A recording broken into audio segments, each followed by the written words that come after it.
नमस्कार। जय श्री कृष्ण। श्री बिहारी जी की बैठक में आपका स्वागत है। केरल के गुरुवायूर में भगवान श्री कृष्ण का एक विशाल मंदिर है। हजारों की संख्या में लोग वहाँ पर दर्शन करने के लिए आते हैं। नित्य लंबी लंबी लाइन लगी रहती हैं और वहाँ पर शादी के मंडप भी हैं, क्योंकि काफ़ी लोग वहीं पर शादी करने की इच्छा रखते हैं। अपने बच्चों की, अपने इष्ट मित्रों को बुलाते हैं। मुझे 2 बार उस मंदिर में जाने का अवसर प्राप्त हुआ और मेरी बहुत अच्छी भावनाएं हैं उस मंदिर के लिए, भगवान कृष्ण के लिए। भगवान कृष्ण तो खैर अब क्या कहें उनके बारे में, लेकिन वो मंदिर अपने आप में स्पेशल मंदिर है। जो भी भगवान कृष्ण के भक्त हैं उनको एक बार उस मंदिर में अवश्य जाना चाहिए, ऐसा मेरा सुझाव है।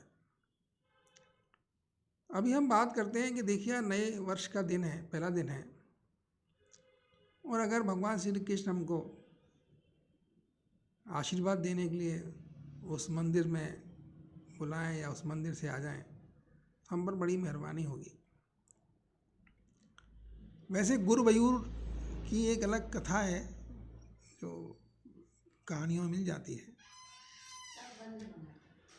लेकिन मेरा जो वहाँ पे अनुभव है, मैं यही कहना चाहता हूँ कि शायद भगवान श्री कृष्ण का जो गुरु स्वरूप है, उसी के लिए उस मंदिर का नाम, उस जगह का नाम गुरुवायूर भी हो सकता है।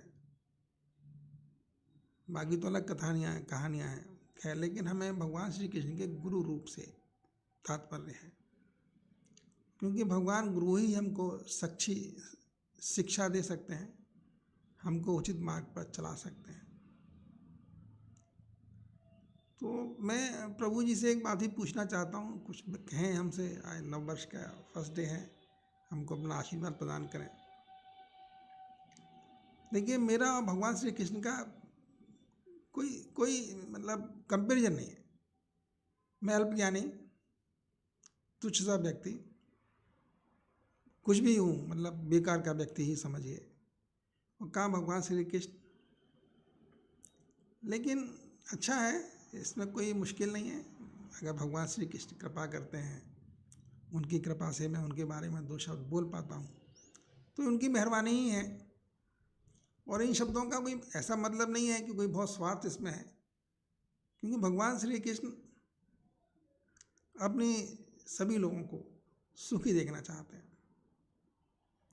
कहा जाता है कि भगवान बद्रीनाथ में तपस्यारत हैं, और वो इसलिए तपस्या करते हैं कि सृष्टि के सभी प्राणी जो उन्हीं के अंश हैं, वो सुखपूर्वक अपना जीवन व्यतीत कर सकें। पृथ्वी पर आए हैं तो जो समय उनको मिला है पृथ्वी पर रहने के लिए, उसको सुखपूर्वक रहें, सद्भावनापूर्ण तरीके से रहें। और इसके लिए उन्होंने ज्ञान भी दिए हैं, इसके लिए समझाया लोगों को अपनी लीलाओं के द्वारा, चरित्र के द्वारा, और श्रीमद् भगवद गीता के द्वारा। भगवान की जितनी लीलाएं हैं, भगवान ने जितनी लीलाएं की हैं, और जो सनातन धर्म में हम सब लोगों से बताई जाती हैं, उन सब का एक ही आशय है कि हम उनसे कुछ सीखें। अपने दैनिक जीवन में हम कैसे व्यवहार करें, कैसे रहें, ये सब लीलाएं हमें उसी के बारे में समझाती भी हैं।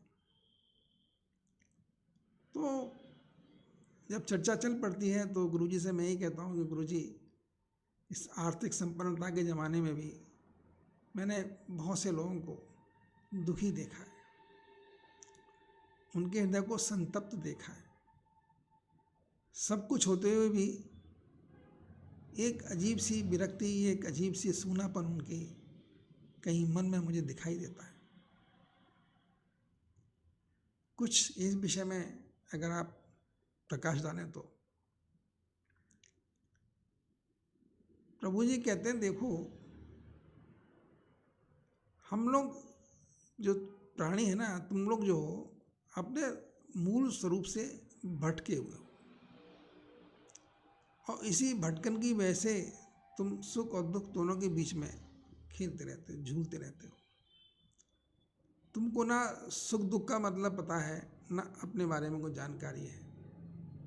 तुम्हारे मन में कोई इच्छाएं आई, वो तृप्त हो गई तो तुम खुश हो लिए, तृप्त नहीं हुई तो तुम परेशान घूम रहे हो। यही एक स्वरूप है संसार का। संसार कुछ इसी तरह से चलता है, और उसी में हम लोग, तुम जीव जो है भटकता रहता है। उसको ये नहीं पता कि क्या उचित है और क्या अनुचित है, और वो कैसे अपने जीवन को प्रेमपूर्ण तरीके से, सद्भावपूर्ण तरीके से आनंदित होकर बिताए। मैं कोशिश करता हूँ, प्रभु जी कहते हैं कि मैंने कोशिश की है, मैंने समझाया है, मैं अभी भी समझाता हूँ। बहुत से लोग हैं जो मेरी शिक्षाओं पर प्रकाश डालते हैं, मेरे बारे में बताते हैं। अब ये सुनने वाले पर निर्भर करता है कि वो कितना सुनता है, नहीं सुनता। टीचर का काम तो क्लास में पढ़ाना होता है, 50 स्टूडेंट होते हैं। अब उनमें से कोई स्टूडेंट समझता है और कोई स्टूडेंट नहीं समझता, कोई सोता रहता है, तो उसमें टीचर का कोई दोष नहीं है। टीचर का काम है पढ़ाना, लेकिन ज्ञान सीखना तो विद्यार्थी का काम है। जो विद्यार्थी उस ज्ञान को सीखने के लिए आए हैं, अगर वो नहीं सीखते तो इसमें शिक्षक का क्या दोष है। उसने तो अपनी पूरी जानकारी को, अपने पूरे जो उसको अनुभव है, उनको अपने स्टूडेंट्स को बताने की चेष्टा की है। अब स्टूडेंट्स के ऊपर निर्भर करता है कि उसमें से कितना ज्ञान वो ले पाते हैं और कितना नहीं ले पाते। लेकिन जो मूल तत्व यही है कि कुछ अपने विषय में अवश्य पहचानो। अभी जिन तुम बात कर रहे हो ना दुखी अवस्थाओं की, मन की दुखी अवस्थाओं की, उसके लिए हम खुद ही जिम्मेदार होते हैं। रामचरितमानस की चौपाई है ना, कोऊ ना काऊ सुख दुख कर दाता। कोई किसी को सुख और दुख नहीं देता है, हम स्वयं ही अपने कर्मों का फल भोगते हैं। और एक और चौपाई है रामचरितमानस में जो कहती है कि देह धरे के धर्म है, सब काहू को होए, ज्ञानी भुगते ज्ञान से और मूर्ख भुगतर होए। तो कष्ट सबको आना ही है, क्योंकि हमेशा सुख नहीं रह सकते तो हमेशा कष्ट भी नहीं रह सकते। अब आप उसमें ज्ञानपूर्वक कैसे जिंदगी को एक अच्छी दिशा प्रदान करते हैं, ये आपके ऊपर निर्भर करता है। प्रभु तो समझा देते हैं, कह देते हैं, प्रभु सबको अवेलेबल हैं। अब ये हमारे ऊपर निर्भर है। अब प्रभु जी कहते हैं देखो, संतुष्टि और असंतुष्टि, संतुष्टि में दुख नहीं है। अगर आप संतुष्ट हैं तो आपको कोई दुख नहीं हो सकता। दुख का मतलब ये है कि आप असंतुष्ट हैं, जो आप चाहते हैं वो नहीं हो रहा है, वही असंतुष्ट है। और अपने में संतुष्ट हो गए तो दुख नाम तो चला जाएगा, दुख का मतलब ही नहीं रहेगा फिर कोई। तो इन दोनों के बीच में एक बैलेंस बनाना होता है। जीवन में संतुष्टि भी बेहद जरूरी है, और असंतुष्ट होना भी मानव स्वभाव है। क्योंकि समझदार लोग कहते हैं कि अगर आप संतुष्ट हो गए तो आपकी प्रोग्रेस रुक जाएगी, आपकी उन्नति में बाधा पड़ जाएगी, आप उन्नति की ओर प्रयास रहती नहीं होंगे। इसलिए कुछ ना कुछ मात्रा असंतुष्टि की भी आपके अंदर हमेशा रहनी चाहिए। अब यहाँ पर एक ही बात आता है कि असंतुष्टि किसके लिए, तरक्की किसके लिए? क्या आर्थिक उन्नति के लिए? जिसको देखो वो आजकल आर्थिक संपन्नता की, आर्थिक उन्नति की बात करता है और उसके लिए प्रयासरत रहता है। जिसकी एक फैक्ट्री है वो 2 फैक्ट्री लगाने की बात करता है। इसमें कोई बुरा नहीं है, इन सब चीज़ों में बुरा नहीं है। बस भला इसी में है कि वो आदमी इतना सब करते हुए भी अपने आप में कितना संतुष्ट रहता है। प्रभु जी जो कुछ आप कह रहे हैं ना, उससे खुशी नहीं आ रही मन में। आपकी प्रेजेंस मात्र से, आपकी कृपा मात्र से मन में आनंद की हिलोरें उठने लग जाती हैं। मेरा ऐसा अनुभव है। लेकिन अभी सब ये नहीं हो रहा है। ऐसा क्यों है? प्रभु जी मुस्कुरा देते हैं, बोले तुम फंस गए हो, तुम ज्ञान में फंस गए हो। ज्ञान में फंसा हुआ व्यक्ति कभी खुश नहीं हो सकता। ज्ञान तो खुश देता नहीं, वो आपको कहीं ना कहीं अंधकार में डालने लगता है, क्योंकि असंतुष्टि ज्ञान में ही रहती है। संतुष्टि आ जाने के बाद फिर किसी ज्ञान की आवश्यकता ही नहीं रहती।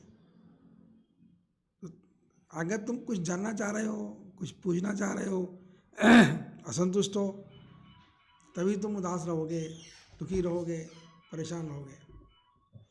इसलिए बेहद ज़रूरी है कि तुम ये सब छोड़ो। ज्ञान अज्ञान, संतुष्टि असंतुष्टि, सबका लफड़ा छोड़ो, मेरे पास बैठो बस। और संतुष्ट क्या, निहारो, देखना सीखो। जो चीज़ें तुम्हारे सामने हो रही है ना, उनको देखना सीखो, क्योंकि देखने के साथ भाव जुड़ा हुआ है, और सुख और दुख भाव से जनरेट होते हैं। आपकी आंखें जो देखती हैं, उससे आपके अंदर भाव की तरंगें उत्पन्न होती हैं। आपके कान जो सुनते हैं, उनसे भी आपके अंदर भाव की तरंगें उत्पन्न होती हैं। तो इन भाव की जो तरंगें उत्पन्न हो रही हैं, वो तरंगें कैसी हैं, इसका निर्धारण तुम करते हो। तो सभी तरंगों में आनंदित होना सीखो, ये तुम कर सकते हो। इसके लिए प्रयत्नशील रहो भाई, यही ज़िंदगी है, इसी में तुम आगे बढ़ सकते हो। ज्ञान में कुछ मिलेगा नहीं, इसलिए बहुत परेशान ना होइए। ना संतुष्टि मिलेगी, असंतुष्ट तो तुम रह ही जाओगे। ज्ञान का मतलब ही असंतुष्टि है। संतुष्ट हो जाने के बाद फिर किसी ज्ञान की आवश्यकता ही नहीं है। और तुम्हारी मनोकामनाओं की इच्छा पूर्ति करना, तुमको खुशी प्रदान करना, ये तुम्हारी कर्म गति पर भी निर्भर करता है,